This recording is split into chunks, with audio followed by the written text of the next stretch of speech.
What is going on, guys? It is time for another episode of the Chasing Waypoints podcast. And that is right. We're back. This Monday thing, I think, is going to work out a little bit better. The work schedule has changed now with Sundays, Mondays off, but turn down the party a little bit. Getting pumped this morning. We got a lot going on. Skylar Howes picking up the W at the Silver State. Coffee hasn't kicked in, guys.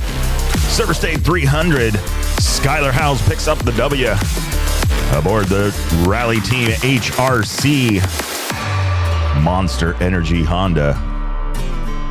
Congrats to him and the team. It looked absolutely epic out there. One of these days, I will learn how to ride like these guys. One of these days. Maybe I got to go see Edgar over at Sedlak Off-Road School. Do a refresher course with Off-Road Smart. I don't know. Or maybe I should just go ride. Anyway, that is going on right now, or that was going on, but right now, happening right now, is none other than the Nora Mexican 1000 headed south of the border, working their way all the way down. Lots and lots of stuff going on there. First day under their belt. We'll be looking for some more updates on that one. I know Matthew Glade leading the group out on the RMS prototype bike. If you guys don't follow Rally Motor Shop, you should. That thing was pretty rad. Bunch of aluminum tanks, very futuristic, very RoboCop. Wait, can I say that without getting I don't know. As we continue to smoothly turn down the party, if you guys read today's title, you know what is going on. We have got part 2 with Willem Avenant talking about Decoding Dakar and how things have been going. So we definitely want to get you guys queued up for that one here in just a few moments, but a lot going on. Definitely a lot going on. The bike is ready to go. Project 501. I actually topped off the gas and I am ready to go with that thing. Looking forward to it. Getting some riding in. I want to got some flex bars coming from Fast Company.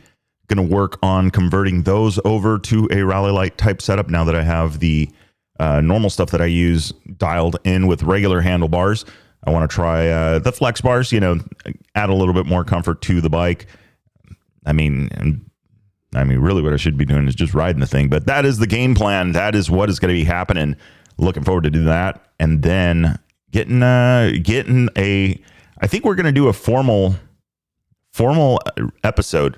I guess I got to say the episode between the 790 Adventure and the F900 or F850 GS is still one of the most played episodes, which is absolutely crazy. One of the most played episodes of the podcast. And so we've got basically the follow-up coming up to that, because now we have the 790 versus the F900 GS that's going to be coming up. So 790 obviously is not the latest generation bike. The latest generation bike is the 890 and its version. They've added some subscription stuff, some pay-as-you-go stuff on the KTMs. Obviously, they've added a little more power, a little more displacement, upping the CCs up to now, what is it, 890? I'll have to look at the actual CCs, and I'm going to actually compare the actual CCs of the 850 because both bikes now are kind of making changes to the same platform. They haven't reinvented the wheel, so a lot of the stuff from the F850 will work on the F900 from BMW Motorrad. So there is a lot of similarities in there. The tuning and the refinement and things like that have definitely changed and gone up. So I'm curious to see how this actually works and how they are going to basically compare. I have both bikes now. I had rented out the 790. It is back. I'm working on getting that back into shape. That was a whole adventure. Maybe we'll do an episode on it once the dust settles on that. But a bit of a how should I say? A little bit of a disappointment. But it is what it is. You can't have an emotional attachment. Which is kind of hard to say about a motorcycle. There's always some emotional attachment with a motorcycle. You got to name them, right? You at very least got to put a name on your motorcycle. What do you name your motorcycle? That's what I want to know. Drop it in the comments. Anyway, so that is what's going on. That is what's coming up. We've got a lot to do here over the next few weeks. We are getting into the riding season, so I do want to get out and ride a bit more. So that way, I could say I also ride. I feel like over the last couple of years, my riding has gone down, and I don't think that's acceptable. I think we need to get back out there. So work with Gnarly Dave, maybe do some field trips up to the high desert and just go tool around, put some miles on the bike, practice, do some things. I want to practice making some more road books, doing that kind of stuff. I've already got an idea for some road books here around San Diego County in more of a adventure-ish type setting. So I'll be setting up the 900 as well with some easy nav equipment just to be able to go out and tool around. So anyway, that is what is going on. That is the update, at least on my side of things. That is enough blabbering from me. Let's get you guys over to the part 2 of the Willem Avenant interview with Decoding Dakar.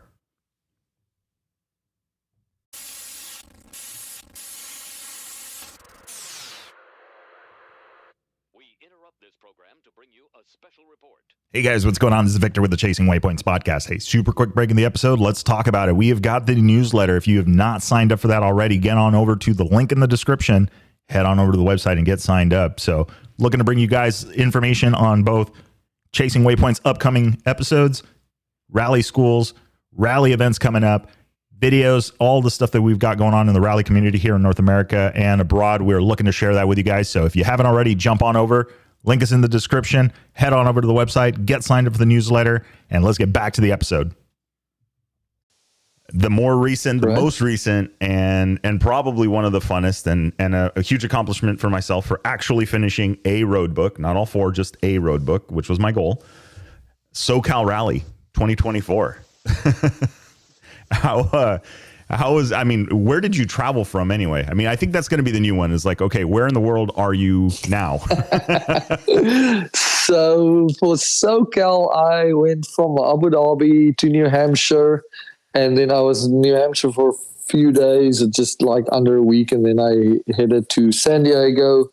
Scotty from the Baja Rally picked me up in San Diego, and we drove to the SoCal location in the desert.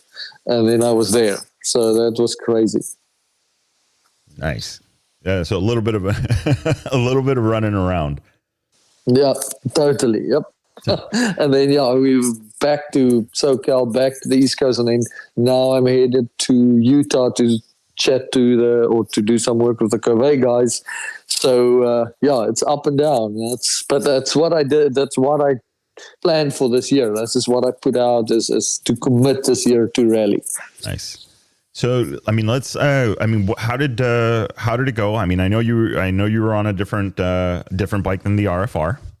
So some few differences there, but tell us about your perspective of the SoCal Rally. Was this, you were there last year? Yeah. I was there last year. Yep. Last year was my first SoCal. I think we should definitely just give Dan and the team a shout out. I think it is an amazing event.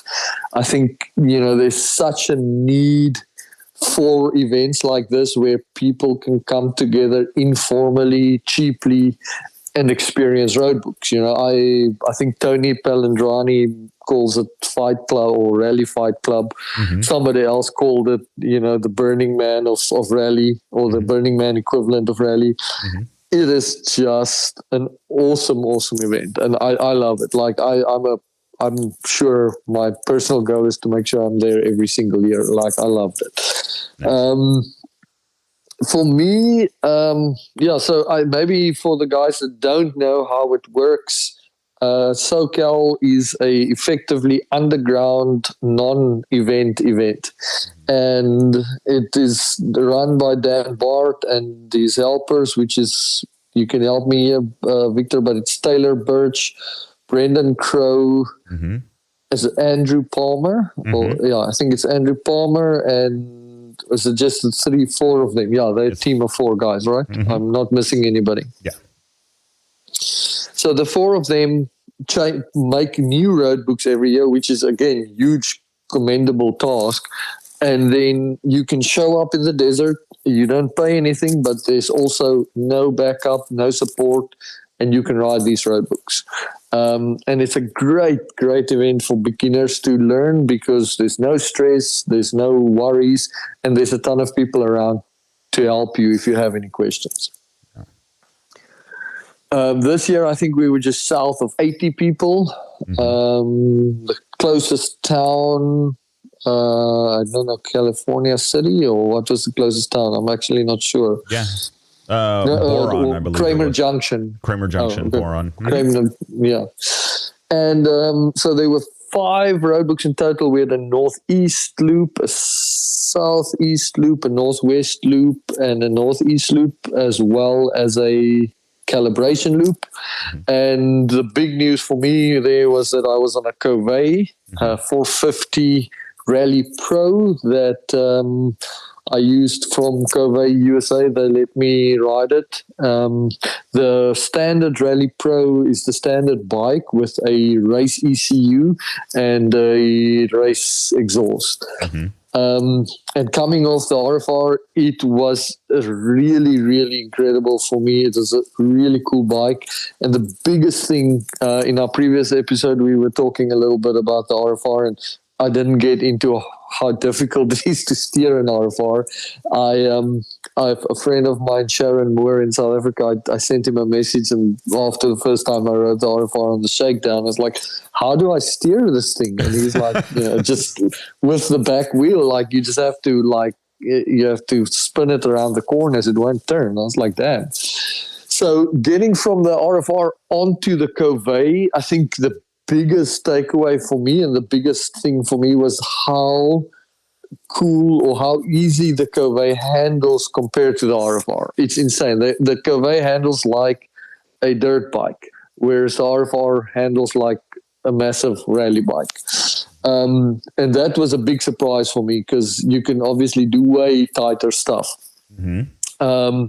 And also the stability, again, that's not something we discussed about the RFR. That's also in the article that I'm busy writing with, is the RFR has got a wobble that, at a certain speed, if you go a certain speed and you hit any disruption, whether it's a rock or a dune or a step or anything small, the bike will just throw you off.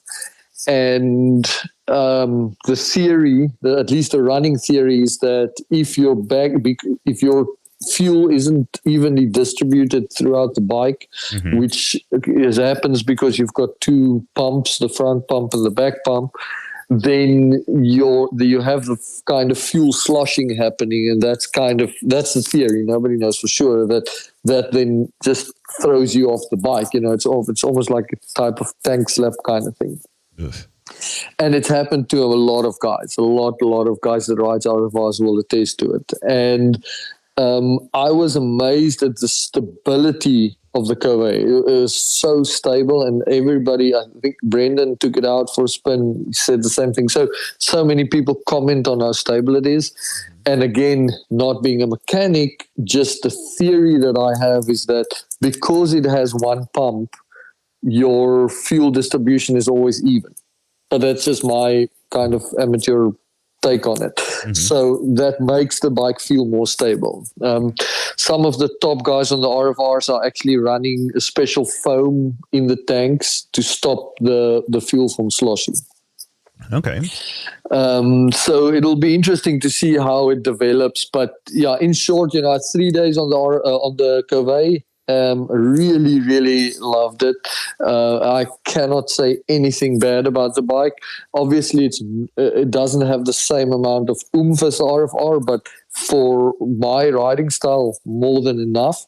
And I'm really excited to kind of do some more riding on the bike and kind of bring you guys a honest, true opinion of what I think about the bike. Yeah. I think that that's important, and especially.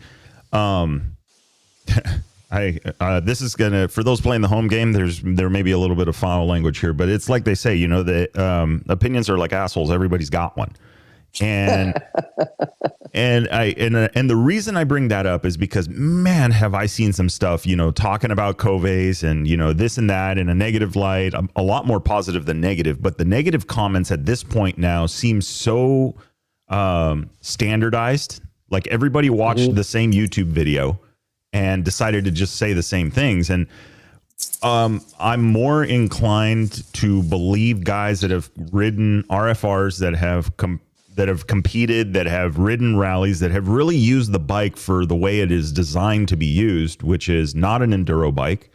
It is a traveling adventure bike with a more race oriented design. Because if it was an adventure bike, it would probably have been bigger than a 450. It would have carried the same gas. It would have had the stuff to put racks on it and boxes and the espresso maker and, heated gear compatible, all these other things. But it seems like everybody that has raced bikes before, has ridden long distances in the desert, pretty much have the same thing to say. And nobody's saying, oh, the suspension's horrible. Oh, the power is unusable. It's just not there. And nobody that I've heard is actually saying anything like that. That's actually, I've either seen them on the bike or seen posts of them on the bike. So it's been it's good to hear that, it adds another opinion of how they are. And, when Mason says it's good, you think like, oh man, it must be good. But then you think like, yeah, but also Mason is a really good rider. He makes everything look, and not saying this, but you're the more opinions you get on the way the bike handles from more average riders and people that are more of us, then I think that it's not proven to be a bad bike. No, look, going back to Abu Dhabi, there were two in the Abu Dhabi Desert Challenge. And I mean, I abused the bike, not in a bad way, but I mean, I rode the hell out of the bike, and you have to get up those dunes. And I got up some of those massive dunes just thinking in the back of my mind, and now this is full disclosure, this is before I have ever ridden a Cove, just thinking that no other bike than an RFR is going to get up this dune. Like, that's what I was thinking in my mind. Maybe a little bit in the back of my mind, that Cove is not going to make it. Like, that's what I was thinking in the middle of the desert in Abu Dhabi. And out of the two Coves that entered, both of them finished, and I think the one finished 7th, or at least top 10, but I think 7th. So that tells the story without me having to say anything. That's it. That's the reality of it. And you mentioned the suspension. I don't know. I've heard some people say they don't like the suspension. Out the box, the suspension I thought was great. Like, I couldn't complain about it. It was pretty good for me, for my style of riding. Yeah, I think, and again, that's the thing, is like, who are the people that, say that, and what is their riding style? And, the people that are going to agree, like, if I agree with you, right? So I did a quick up and down with yours. And then I also did the one with, I also rode Russ's really quick, Rally Russ on Instagram. And I noticed right off the bat, I'm like, okay, this has a little bit plusher, more, it's a little bit softer, not harsh. So to me, I feel like it's a bike that is it's hydraulically dampened more than it is spring dampened. Like, it doesn't feel like a harsh spring is in there. It feels like it's just going to absorb things a little better. But then again, I am heavier. There's no way that when they designed this bike, they decided that I was going to be the average weight rider for it. And on my bike, I made it a bit softer as well after the first day. So there's a lot to play with there. Yeah, which is so that, I mean, and that is, I mean, that's super important, So I don't know. I think anybody, I will probably, I think it is safe to say that it is short of the opinion on suspension being either upgradability, like, oh, we opened it up and we're not able to upgrade it to anything, or we're not able to revalve it, which, I've had that happen, like with the BMW stuff, when I had my F850 and I was trying to get the suspension done on it, there's nothing that they could do inside of it, and so I haven't heard that from the Coves. I've heard the opposite, that they are actually highly tunable, and then I haven't heard anything in terms of wear. I think at that point, anything else other than that is personal opinion and is user, not error, but it literally really depends on the use case, the rider ability, and all of these other things. So, I feel like it's an invalid point to say, oh, the suspension's harsh. Yeah, but I could send you on my bike that's been worked over, and you'll say, man, that's way too soft, and I think it's still borderline harsh. Exactly. So it's like you say, everybody's got an asshole. so it'll be super interesting to see how this develops. But the other thing that I think people don't talk about enough on this bike is the fact that, and again, I'm a motorcycle fan, right? I'm not necessarily brand loyal. My thing is what gets people out riding, and I love my KTMs. I've had KTMs my whole life. But whenever you buy a bike to get it at least rally ready, you have to spend a ton of money. And like right now, there's these issues with the new 24 models where the pickup is not properly placed or not easily placed for the bigger tank. And that's, if you can find a bigger tank and all of that. So the thing that blows me away with the Coves, and that I think people should keep in mind, is that when you buy this bike, you have to do nothing to it. It comes ready to. It's almost like the old KTM slogan, "Ready to race," but it's pretty much that. I don't have to change the suspension. Like, the new KTM, or I don't know the newest 24, but, the 21, 22, 23 suspension. Like, I know people that put their old open cartridge 2012 suspension on those bikes just because they don't like the new suspension. You have to put a bigger tank on. You have to put a nicer seat on. You have to put a fairing on. You have to put a tower on. You have to put an extra back tank on. It just never stops. There's always just stuff. So irrespective of how the bike rides and all of the other stuff, just one thing that I really like about the bike is that it is a turnkey solution that I could take down to Baja or Sonora. And at the same time, I could go on a 1,000-mile adventure ride with it, which is insane. Without having to do anything, without tightening or loosening a bolt or taking off any parts. It's just the bike.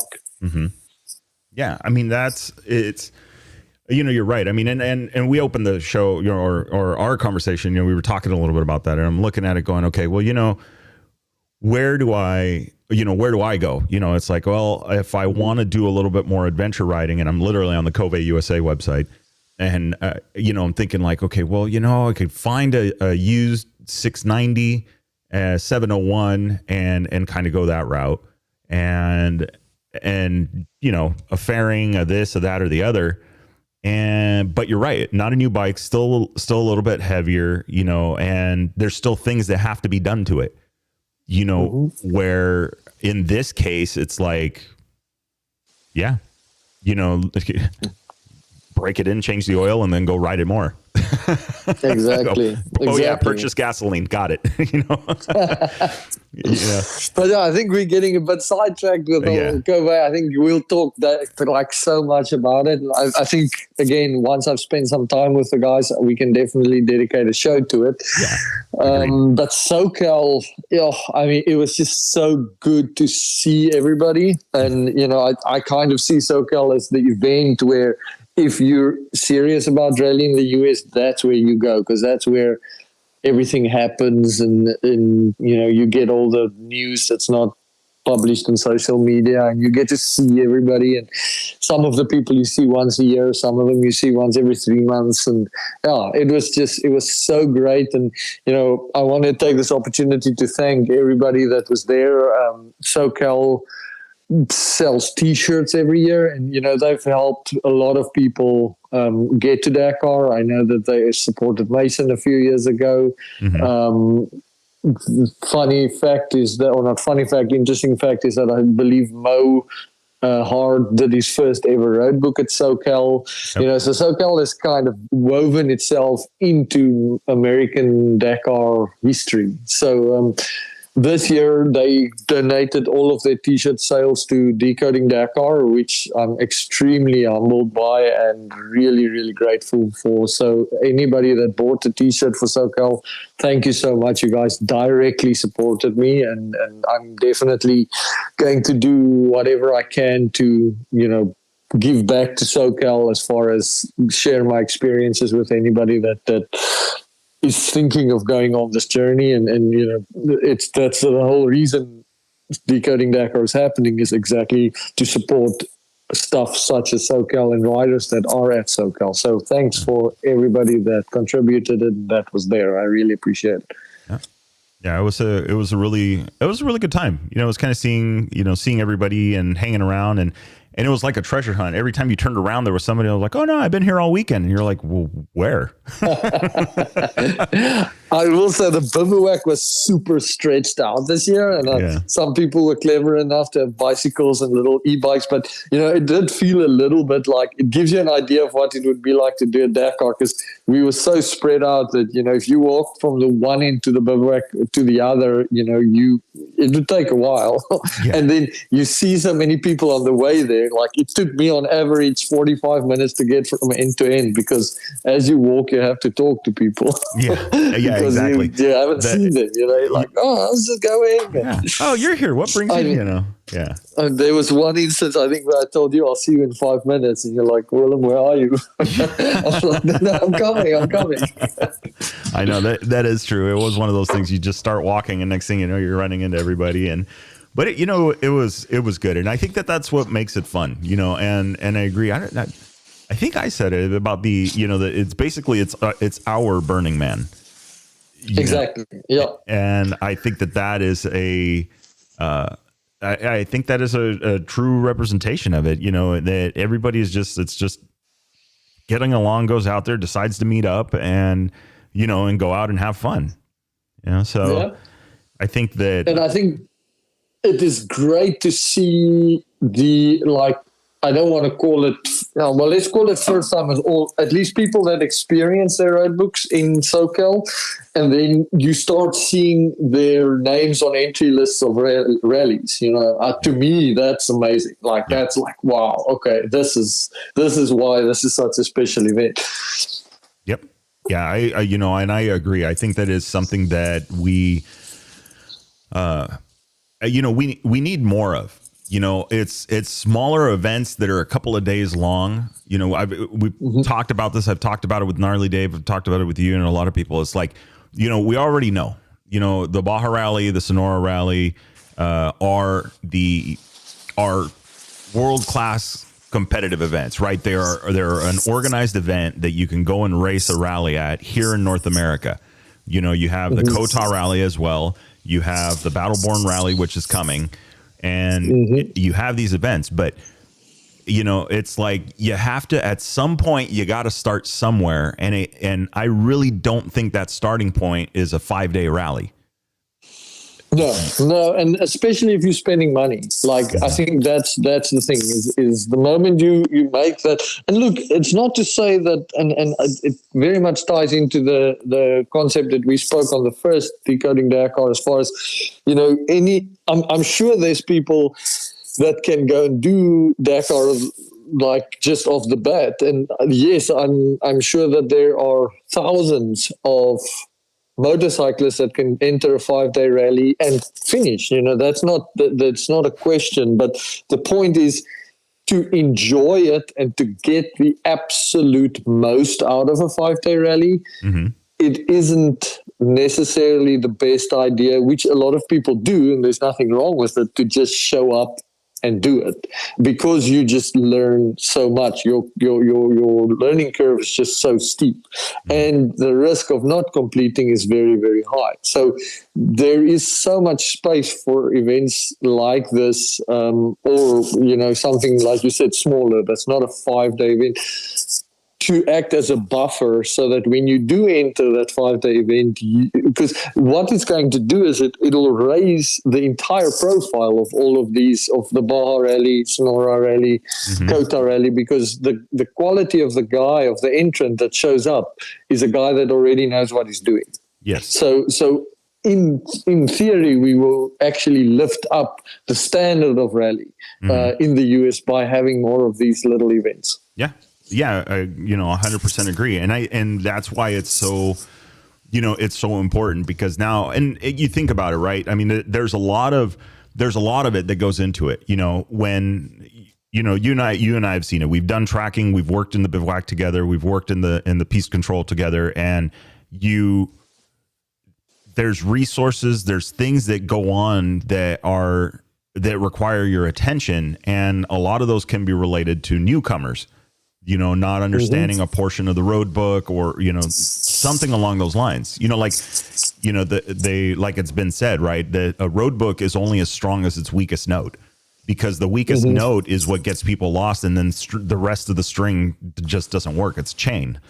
And so not to discourage newcomers, but man, how frustrating is that if that note, that one road book that had that 1 week note out of hundreds of them, and it happens to be on the first day, it ruins your rally. You're mentally done. You don't want to ride the next day. But if you've got a quick 2-day event, it's like, all right, well, this isn't as bad as I thought, or, okay, I see the frustration here. Let me figure out how I went wrong and all that stuff. And really thinking about it, it just got done happening. The Sonora Rally School just went off, and that is a 2-day event. You can go, it's got a shorter road book on one day, a little bit longer road book on the next day.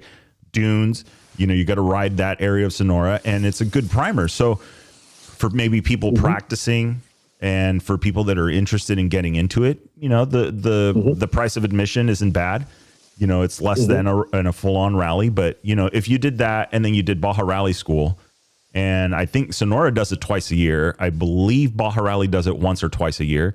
Well, now you got 4 mini rallies that you could do. Yeah, well, exactly. And then on top of that, we've got, with it being a Decoding Dakar year for me, and because of the fact that I've also kind of identified a need for exactly what we were talking about, is that I'm having several roadbooks camps. I don't know if I want to call it a school, but the roadbook events all over the country throughout the year, with the express idea of newcomers. Like, obviously, if you're a rally rider and you want to ride a roadbook, you're going to enjoy the roadbook.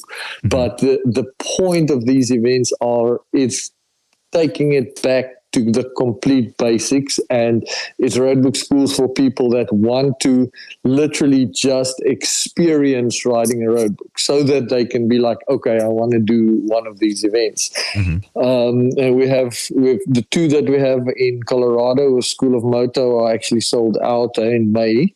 We have one in June with the Borel Royale in Fort McMurray in Alberta. So for the Canadians that's listening, I'm learning now how hard it is to navigate the Canadian airway system, because there's not that many flights. To get to Fort McMurray is that'll be a separate discussion.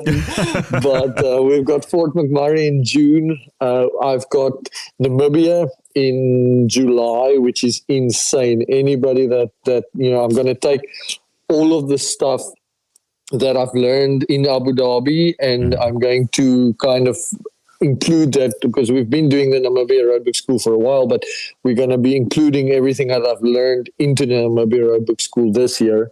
So that one is the only one that's not really for beginners, but that it would, if you want to experience Abu Dhabi without having to race it, then Namibia is a good middle ground because it's the same type of terrain and the same size of dunes. September for the adventure bike guys, we have something in the Black Hills of South Dakota where, again, with the help of digital roadbooks, the route would be more towards, more towards adventure bikes. And that's in September. And then we did, there's very few things. I know Todd Zacher is doing stuff on the East Coast. I have not been able to make it down to one of his events, but because I spent so much time in New Hampshire, we actually have just a 1-day ride in New Hampshire. So if anybody's listening from the East Coast in New Hampshire, we're going to have a 1-day intro to rally road book in early June. Nice. For anybody that's interested. Yeah. And it's just a group of guys coming together riding. There's no money involved or anything like that. It's just to experience road books. Okay. Nice. So between all of that, and then, like you say, Todd stuff on the East Coast and Sonora and Baja, there's a ton of opportunities for guys to learn. Mm-hmm. Good. Yeah. I mean, and that's the important part is like, I think that, I'm just thinking, sitting here, I'm like, okay, I need to do, what would be really good is to create a hub for these schools and mini events that are happening, on the website for people to be able to find this stuff. Cause that's the other thing too. Or you could sign up for the newsletter. If you sign up for I got to start putting these things into the newsletter so that people know like, hey, these are the events that are coming. And this could be even, thinking about it, right? Even if you just wanted to go like, thinking about getting into it, you haven't pulled the trigger on getting a tablet or getting any road book stuff or not done anything, but you maybe ridden dirt bikes or thinking about getting into it.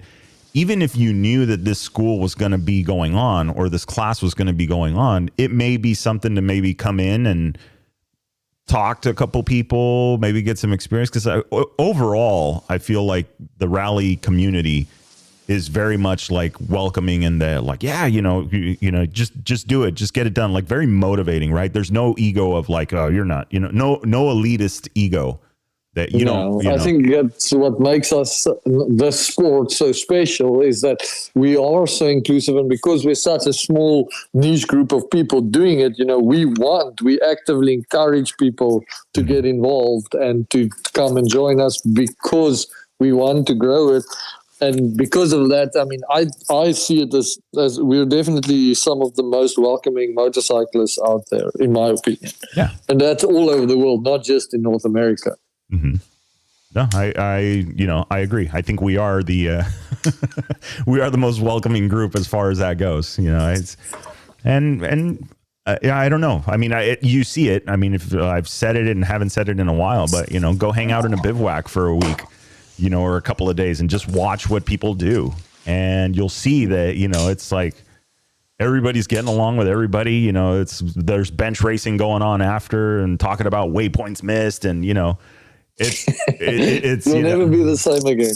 No, nope. I mean, that's, I love that part of it. So well, excellent. So let's see what else. Okay. So SoCal Rally is done. We've got a lot of events coming up. You're working your way over to Utah here in the next few days or few weeks.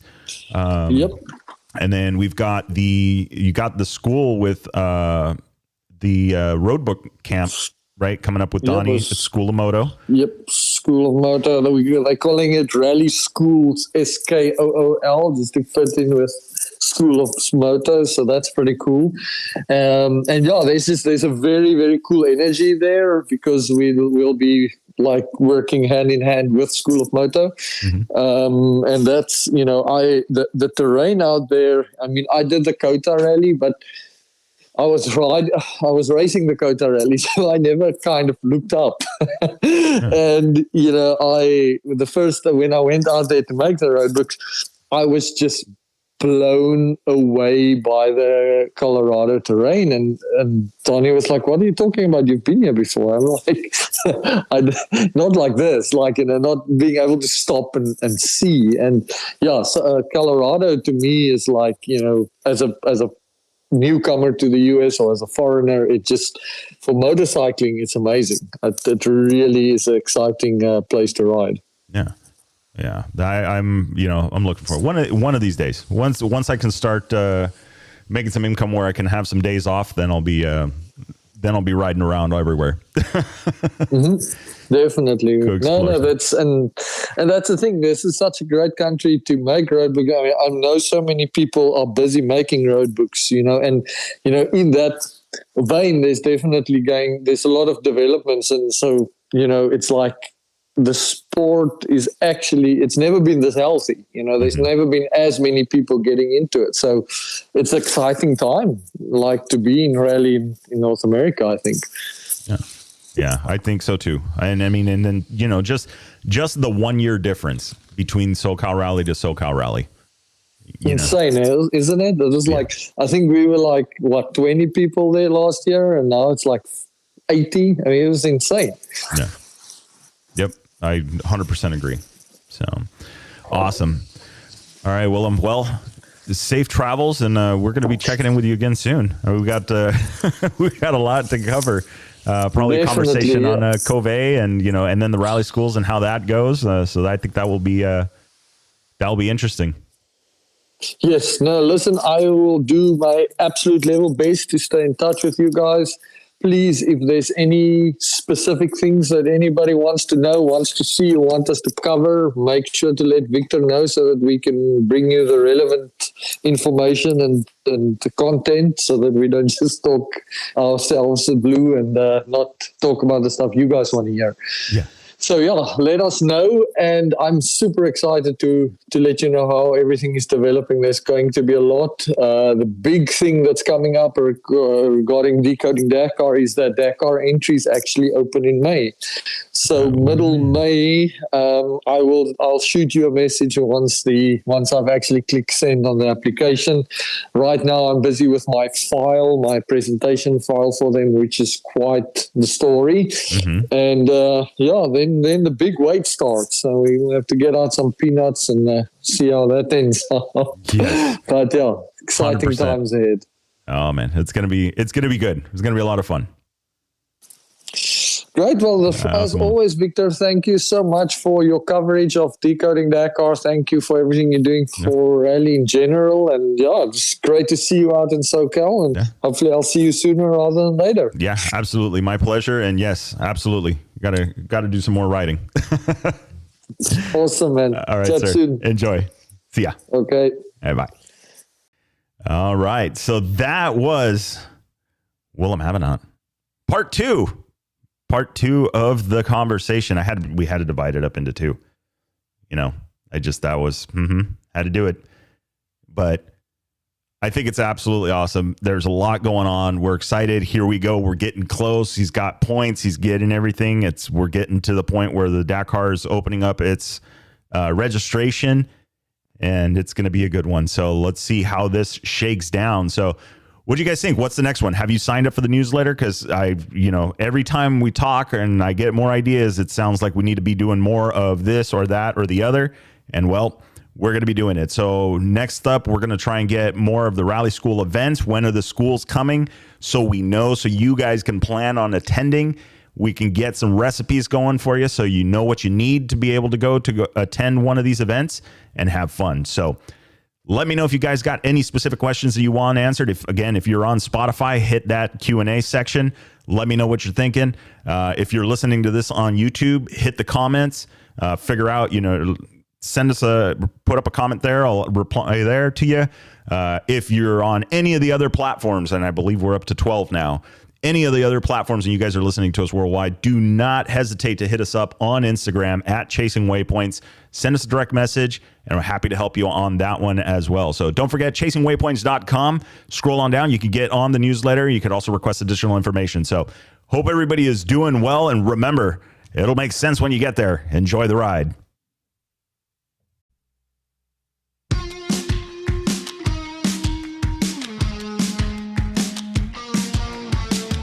All right, that is a wrap for the Chasing Waypoints podcast.